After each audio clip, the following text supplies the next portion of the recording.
Mi historia, comunidad, inicia con una advertencia. Hagan caso a sus abuelas, si tienen la fortuna de tenerlas con vida. No hay en el mundo un ser que esté más preocupado por ustedes. A veces las mamás se preocupan demasiado por darnos lecciones, por prepararnos para la vida. Pero las abuelas, esas lo único que quieren, por lo único que rezan, es porque estemos bien. Porque no tengamos que pasar por sucesos que nos marquen para siempre, aun cuando estos puedan ser una enseñanza que nos va a servir para el resto de nuestras vidas.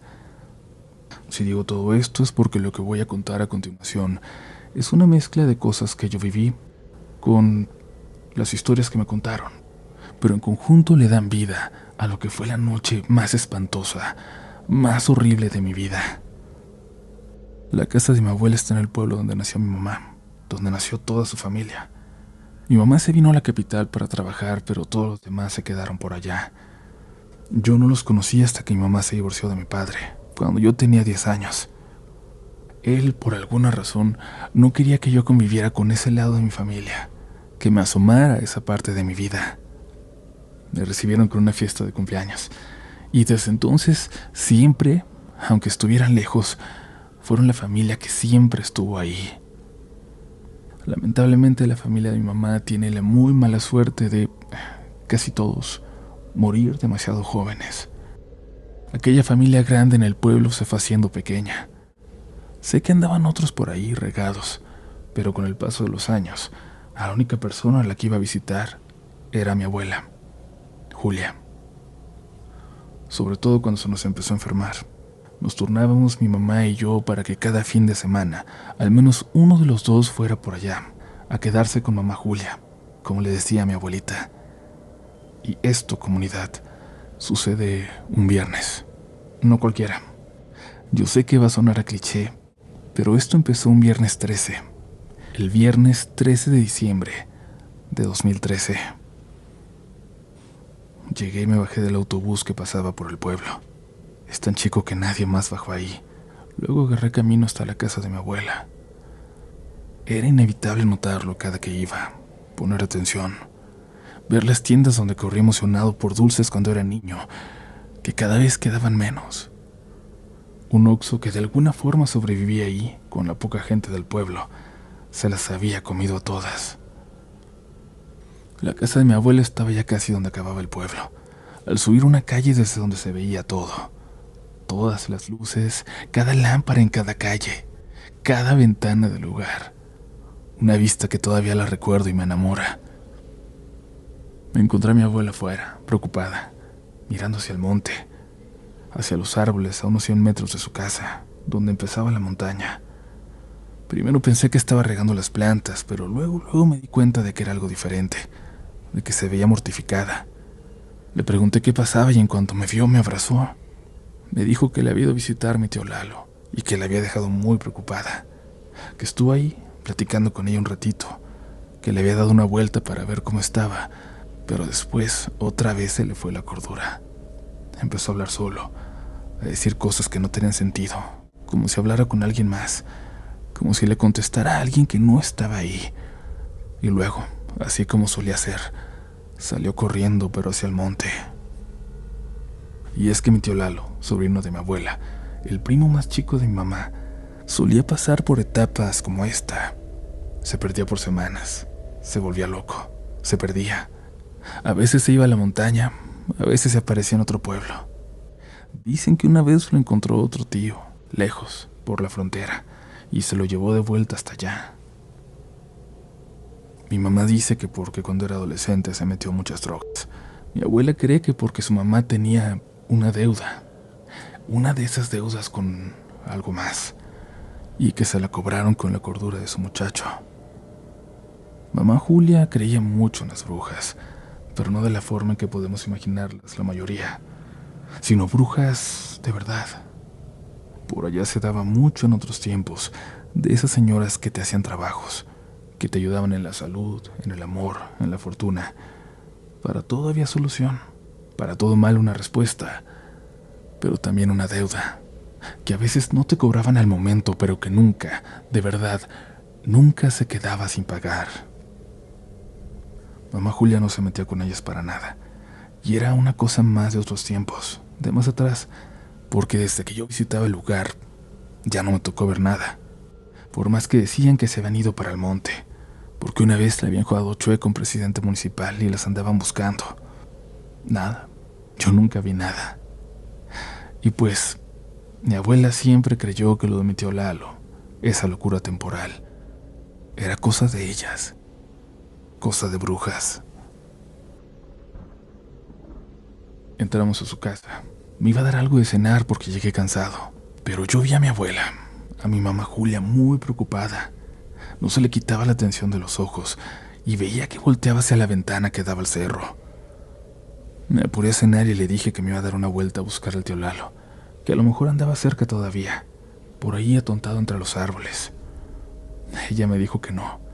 Me señaló las nubes a lo lejos. No tardaba mucho en llegar una tormenta. Yo le respondí que por eso sería importante encontrar a mi tío pronto. No se fuera a quedar por ahí arriba y algo le pasara. Me preocupaba él, claro, pero sobre todo mamá Julia, porque yo no estaba para esas preocupaciones, porque cada pendiente le ponía mal. Si yo me pudiera buscarlo, lo iba a hacer. Además, había andado tanto con mis primos en ese monte que ya conocía bien la zona. Tampoco me iba a ir hacia donde ya no me ubicaba. Al final convencí a mi abuela. Me dijo que mi tío llevaba un suéter verde, uno que ella misma le había tejido, y que por favor no me quedara en el monte después de medianoche. Yo le dije que no se preocupara. Pasaban apenas de las 8. En ese momento, yo no creía que me fuera a tardar más de una hora en encontrar a mi tío Lalo. Antes de salir me dijo otra cosa más, una advertencia que sentí, por alguna razón, mucho más seria, justo antes de darme la bendición. Pase lo que pase, mijo, aunque te agarre la tormenta, no te vayas a quedar en la casa de los hermanos Berlanga. Está abandonada, pero no está sola.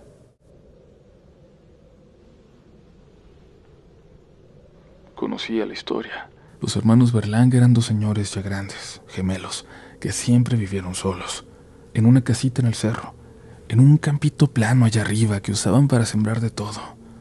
De eso vivían, y su casa estaba justo en el centro del campo aquel. Recuerdo haberla visto una vez cuando era niño, pero no supe ni cómo llegué. No esperaba tener que verla aquella noche. Me adentré por el sendero que conocía, el que me hacía sentir seguro, y aunque el viento empezaba a flotar fuerte, yo le iba gritando a mi tío Lalo. Dicen que a veces el viento se lleva la voz y los gritos todavía más lejos, así que confié que el viento se llevara la voz y encontrara a mi tío. En cuanto me metí entre los árboles, se dejó de escuchar el pueblo. Ese silencio extraño del monte ya lo conocía. De vez en cuando nomás se escuchaban los perros ladrando a lo lejos, pero nada más, como si solo ellos tuvieran permiso de escucharse. Subí casi media hora cuando escuché voces, platicando tranquilos. Me acerqué a donde estaban y vi dos figuras sentadas al lado de una fogata apagada. Ya estaba oscuro y no quise iluminarlos con la lámpara de mi teléfono, así que le hablé a ese par de siluetas. Buenas noches. ¿No han visto pasar a Lalo por aquí? Lo pregunté de esa forma para que supieran que yo era gente del pueblo, que ahí todos nos conocemos, porque aún me quedaba la duda de que fueran maleantes escondiéndose por ahí. En la oscuridad parecían un par de siluetas negras, a las que nada más le veía lo blanco de los ojos. Me voltearon a ver. Lalo, por aquí no pasa nadie a estas horas, dijo uno. No pasa nadie a estas horas por aquí, dijo el otro de inmediato. Es mi tío. Está mal, se le va la onda y se pierde, y nos da miedo que algo le vaya a pasar por aquí arriba. Es sobrino de Julia. Ella es mi abuela. Les dije. Creo que Julia sí la conocemos. Sí conocemos a Julia, dijo uno y el otro también, después encimándose en sus respuestas. Y eso me pareció raro. El pueblo es pequeñito, y quizás era por ser de la gente más vieja, pero yo sabía que todo el mundo ahí sabía quién era mi abuela. Por eso dije su nombre, porque empezaba a sentir desconfianza, para que supieran quién era. Pero por aquí no ha pasado nadie. ¿O no lo vimos pasar? No lo vimos pasar, no lo vimos. Pero sigue subiendo para que lo encuentres pronto, porque viene la tormenta. Porque por acá uno no debe andar en noches como esta. No debe andar uno en noches como esta que afuera, no.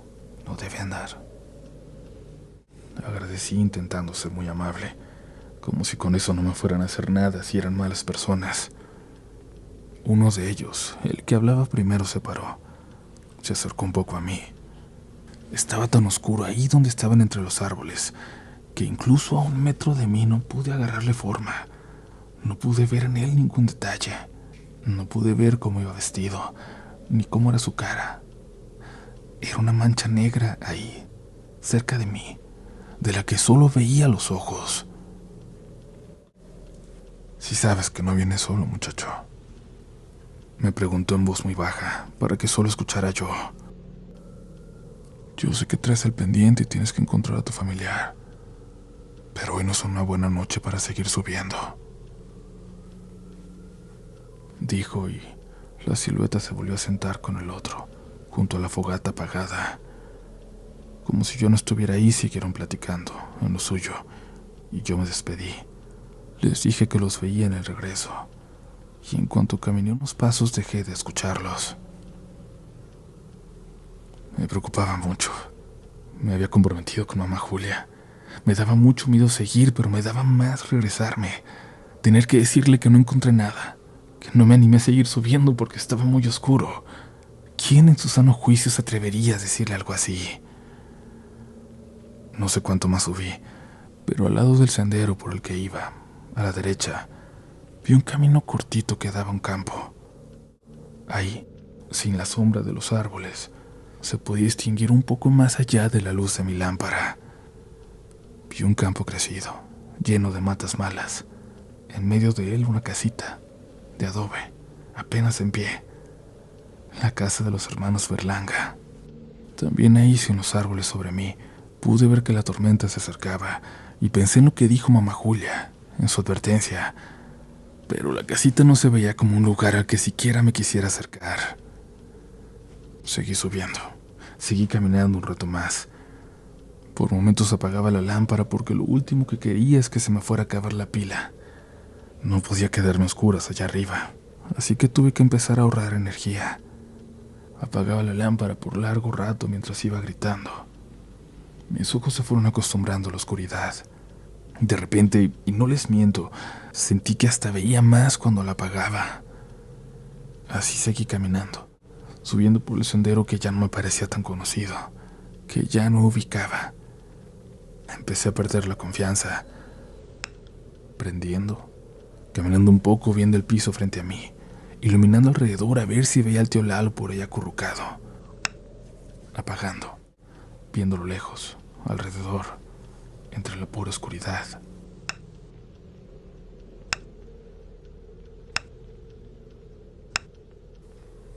De pronto, cuando lo apagué, vi algo al frente, en la oscuridad, pero bien clarita. Una señora, parada en medio del sendero, hacia donde yo me dirigía. Ya hacía viento, la llovizna se hacía lluvia. La mujer se sostenía su rebozo con una mano cerca de la garganta, sosteniéndolo. No me dejaba verle la cara, aunque a esa distancia y en esa oscuridad, igual hubiera sido imposible. Intenté, quise decir buenas noches, pero no pude. Ustedes no han sentido el peligro de cerca, ese que no se ve tan obvio, que se esconde en la normalidad, pero que algo les dice que no deben confiar en alguien. Ese peligro que se siente entre el estómago y el pecho y que simplemente les dice que se alejen de ahí. Algo así sentí yo. Algo que no me dejó hablarle. Y empecé a recordar los miedos de mamá Julia, las historias que había escuchado, de las brujas que se habían ido a esconder al monte. De lo único de lo que estaba seguro era de que esa figura, chaparrita, no era mi tío Lalo. Así que sin decirle nada di media vuelta y empecé a bajar.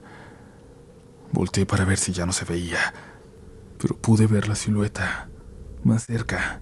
Venía corriendo.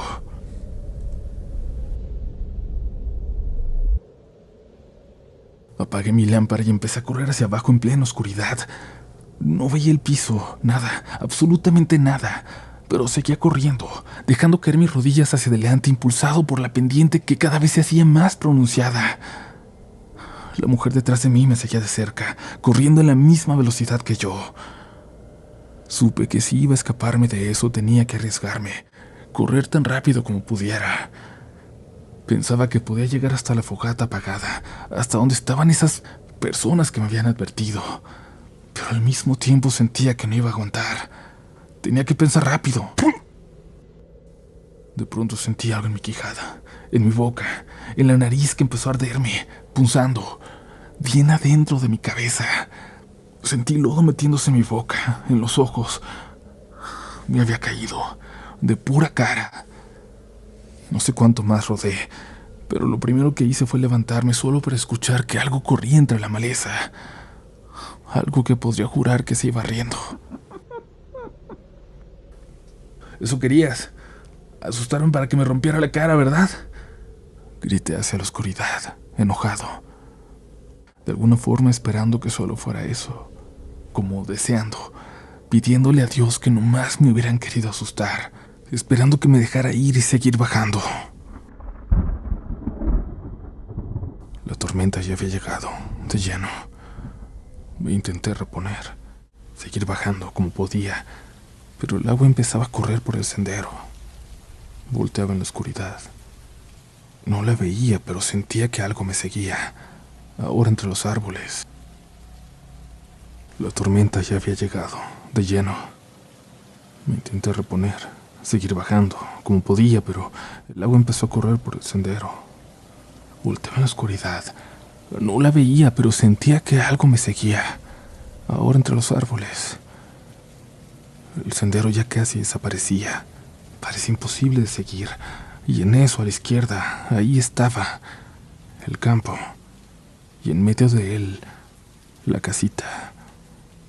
La advertencia de mi abuela, de mi mamá Julia, ahí seguía, bien presente, pero también mi instinto de supervivencia. Lo que me decía que había que cubrirme, encontrar un lugar donde pudiera esperar a que pasara la tormenta. Ese rayo no había caído lejos de mí. La casa era el único refugio cerca de la tormenta y de lo que fuera que me seguía. Me adentré en el campo y lo atravesé tan rápido como me permitía la maleza crecida en eso que alguna vez fue un campo donde se sembraba de todo, donde crecía de todo. En medio del sembradío, a unos metros antes de llegar a la casa, volteé de nuevo, hacia los árboles, hacia esa oscuridad absoluta. No sé si fue la tormenta pegándome en los ojos, haciéndome cerrarlos por momentos, pero creí ver, con la luz del relámpago, algo en las copas de los árboles, por donde yo venía, de donde había salido. Creí ver figuras, mujeres de negro allá arriba, en las ramas más delgadas, en las que no deberían soportarlas. Al menos pude distinguir 3. Corrí a la casita y toqué. Olía a pura tierra, a abandono. Abrí la puerta. Era obvio que no había nadie, así que me metí. Había un par de goteras, pero mayormente estaba seco. Ahí podría aguantar en lo que pasaba la tormenta. Recordé la historia de ese lugar, porque recuerden, les dije que no se trataba únicamente de lo que había vivido, sino de las historias que he escuchado también. Fue algo muy sonado en el pueblo, hacía ya muchos años. Todo se había llenado de policías, no de esos rurales a los que estábamos acostumbrados, sino de los de ciudad, de esos que andan vestidos de civil. Andaban buscando algo, a alguien casa por casa, a una mujer que no era de ahí, que nadie reconocía cuando enseñaban la foto. Entre ellos había 3 que se veían amables, pero que por momentos eran más agresivos que los demás. Primero la gente del pueblo pensó que esos eran los jefes. Luego sabrían la verdad. Esos 3, los más desesperados por encontrarla, no eran policías, eran sacerdotes. La muchacha que buscaban se había escapado, o la habían ayudado a escaparse. Decían que desde la capital. Decían que era una mujer poseída por el diablo, que había estado encerrada en un convento por meses en lo que llegaban a verla doctores, padres, obispos y cardenales, que estaban esperando autorización del Vaticano para hacerle un exorcismo, pero cuando por fin lo hicieron, cuando dieron luz verde para el ritual, alguien la soltó.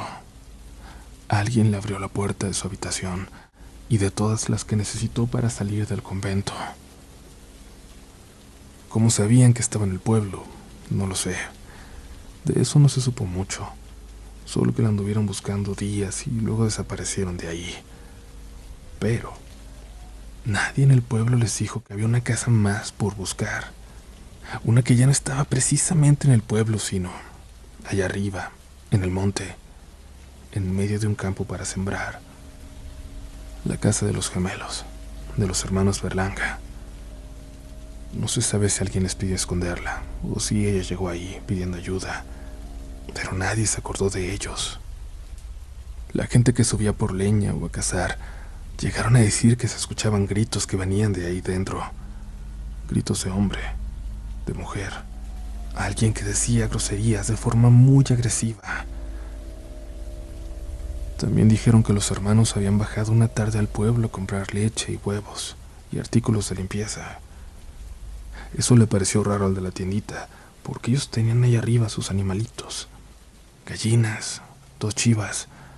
Era raro que bajaran, más a buscar eso.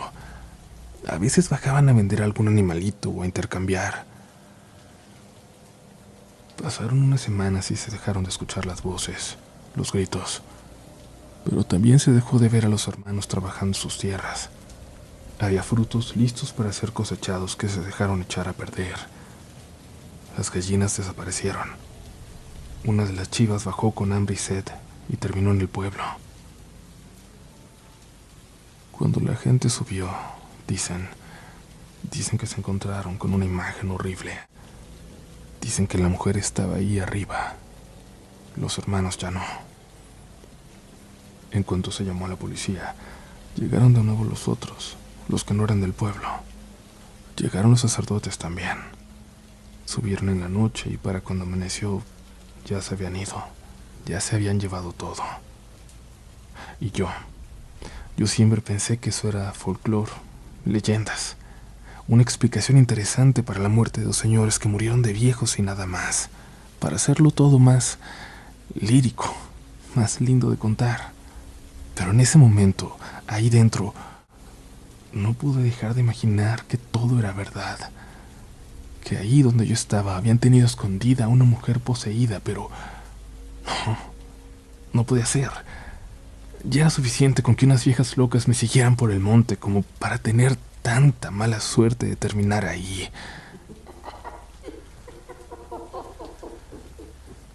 Escuché risas a lo lejos, afuera, de donde yo venía, en los árboles.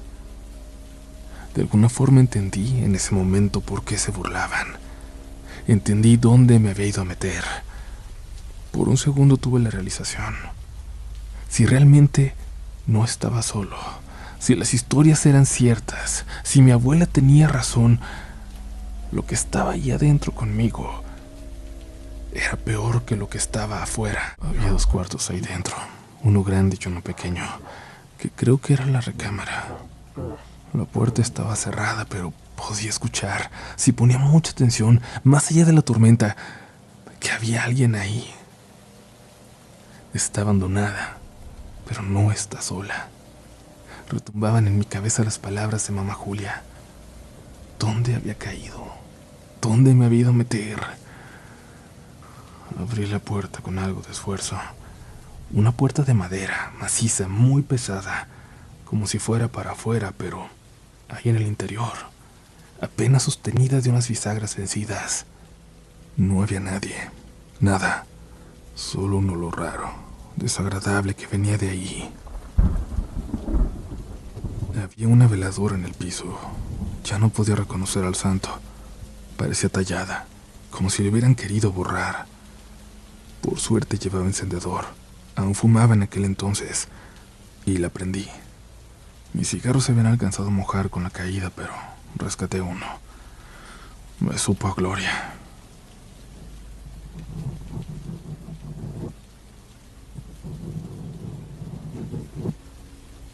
Pasó un rato cuando escuché algo. Parecía que algo rascaba la pared. Intenté poner atención, lo ubiqué. Parecía que venía de la pared a mis espaldas. Y luego se movió.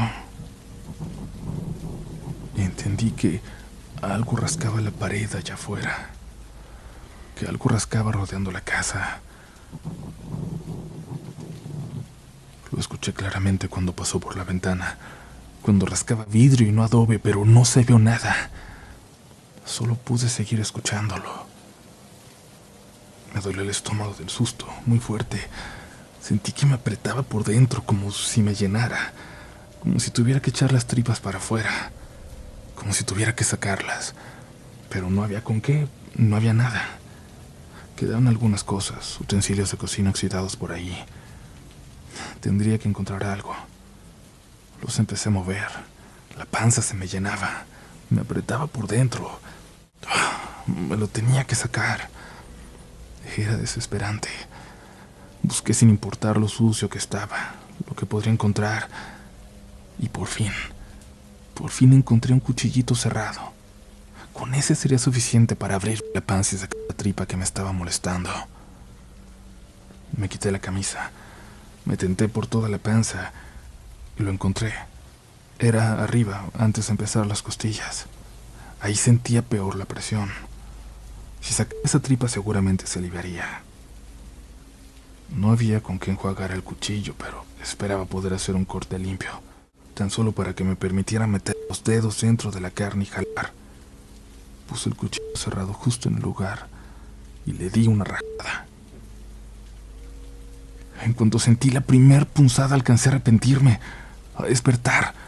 ¿Qué carajos estaba haciendo? ¿Cómo diablos había pensado en hacerme daño de esa forma? ¿Por qué lo estaba pensando como algo normal? ¿Qué me estaba pasando? ¿Qué había ahí en esa casa? Escuchaba que alguien se reía, adentro del cuarto vacío. Me dirigí a la puerta, pero allá afuera, en el campo, en la entrada hacia los árboles, por el sendero donde había llegado, allá estaba algo. No sé si la misma, pero vi una mujer, de negro, sosteniendo su rebozo en donde mismo para que no se lo llevara la tormenta. Con la otra mano me decía que fuera, que me acercara. ¿Qué diablos tenía que hacer? ¿Qué hubieran hecho ustedes? La puerta del cuarto rechinó como si se moviera, pero volteé y la vi. Creí yo igual, apenas aún entreabierta. Volví la vista hacia afuera. La mujer caminó hacia los árboles, perdiéndose de mi vista. Y entonces, de entre las malas hierbas crecidas del campo de sembrar que rodeaba la casa, salieron dos figuras, también de negro. Se fueron corriendo detrás de la mujer. ¿Y si me estaban esperando? ¿Y si era una trampa y estaban esperando a que yo saliera? Por suerte no me había atrevido a hacerlo. Me senté en la entrada con la mano en la puerta. Me quedaría ahí dentro, pero si algo salía de ahí, del cuarto, si la veladora se apagaba y me dejaba en la oscuridad, iba a salir corriendo. Lidiaría con lo que fuera que estuviera allá, en el bosque. Me senté, me recargué. Estaba muy cansado.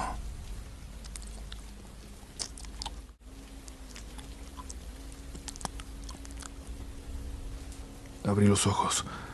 Sin darme cuenta ya me había levantado. Escuché algo que venía del cuartito, como si comieran algo. La puerta permanecía entreabierta y yo me acerqué. Pude ver algo ahí dentro. La luz de la veladora se colaba y me dejaba ver esa escena espantosa. Había una mujer. Tenía un collar de lo que parecían ser dedos. Estaba sentada sobre una masa de carne y sangre. sobre lo que parecían haber sido 2 cuerpos. Tenía sangre saliendo de su boca, los ojos en blanco, los 2 brazos extendidos a los costados, uno abajo y uno arriba, como una figura que yo recordaba haber visto dibujada, como una figura demoníaca. No me volteaba a ver a mí, pero no era necesario. Con esos ojos en blanco hacia la pared, me estaba atravesando el alma. Pude sentirla. Me giré para salir corriendo. Ya no importaba nada, pero en la puerta estaba yo, sentado, dormido. Fue como si en ese momento, me diera cuenta que me había desprendido de mi cuerpo. Abrí los ojos. Estaba ahí, sentado en la puerta de la casita, y escuché los sonidos en el cuarto. La puerta de la habitación estaba entreabierta, y no me atreví a asomarme. Lo que fuera que acababa de ver, como fuera que acabara de verlo, era suficiente. Salí de la casa. Empecé a caminar por ese campo de hierbas crecidas, cuando escuché que algo se movía entre ellas, y luego una voz. ¡Córrele! Hice caso a esa voz que se parecía mucho a la de mi tío Lalo, pero no lo pensé. Corrí porque debían ser las 4, pero alcanzaba a ver lo suficiente para encontrar el sendero camino abajo. O amanecía temprano, o Dios de alguna forma me dio la fuerza, la capacidad de ver por donde estaba corriendo.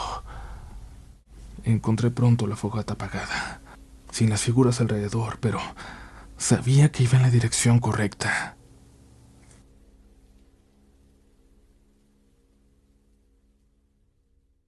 Llegué a casa poquito antes de que amaneciera. Ya no llovía, pero mi abuela estaba rezando, muy cansada. No había podido dormir ni un momento a la espera de que yo volviera. Me dijo que no podía perderme. A mí no. Y me hizo jurarle que no volvería a subir solo al monte. Le dije que sí, que lo prometía, y lloré. Por todo. Por ella, por el miedo, por lo que acababa de ver, porque estaba cansado y me dolía todo. Me dolía el alma. Y porque no había podido volver con mi tío Lalo. Y me quedé dormido. Me dormí profundo y desperté cerca de las 2 de la tarde. Cuando mi abuela se fue al mercado, fui a buscar a 2 conocidos del pueblo que aún me quedaban. Les pedí que me acompañaran a subir a la casa de los Berlanga. Tenía que verla, tenía que volver, ver si mi tío estaba ahí. Mientras subíamos me contaron todo lo que sabían de ese lugar, de esa casa. Se decía que encontraron algo horrible allá arriba, cuando subieron los policías a buscar a la mujer. Pero nadie sabía a ciencia cierta qué había sido, qué fue lo que vieron. Solo que casi vuelve locas a las pobres almas que lo presenciaron. Subimos y la casa estaba vacía. Entré. No había señales de nada, tan solo mi veladora consumida. En verdad había estado ahí esa noche. No sé por qué, pero me pidieron irnos a los pocos minutos de que habíamos llegado y obviamente les hice caso. Ya no pensaba pasar un momento más ahí. Cuando nos íbamos, uno de mis amigos notó algo. Primero pensó que era una persona entre las ramas y nos asustamos, pero luego vimos bien, un espantapájaros, que se había quedado chico a como habían crecido las hierbas malas a su alrededor. Ya lo habían superado, al grado de dejarlo casi escondido. Tenía un suéter verde. Pensé en mi tío Lalo, pero ese suéter estaba muy gastado, sucio, roto, lleno de tierra, como si hubiera estado ahí desde hace mucho tiempo, desde hace años. Ya no se supo nada de mi tío Lalo. De esa crisis no volvió. Mi mamá Julia se murió poco después, de esa enfermedad que nos hacía ir a cuidarla. Obviamente yo ya no he regresado desde entonces a ese lugar. Debe estar todavía más abandonado ahora, más solitario. No tengo nada que me espere ahí, salvo, quizás de alguna forma, esa casa que me sigue hablando. Pero lejos siento que puedo callar esa voz. puedo ignorarla. Estoy tranquilo, aunque siga habiendo algo ahí, aunque esté esperando que alguien se lo lleve consigo, que lo saque, que lo libere.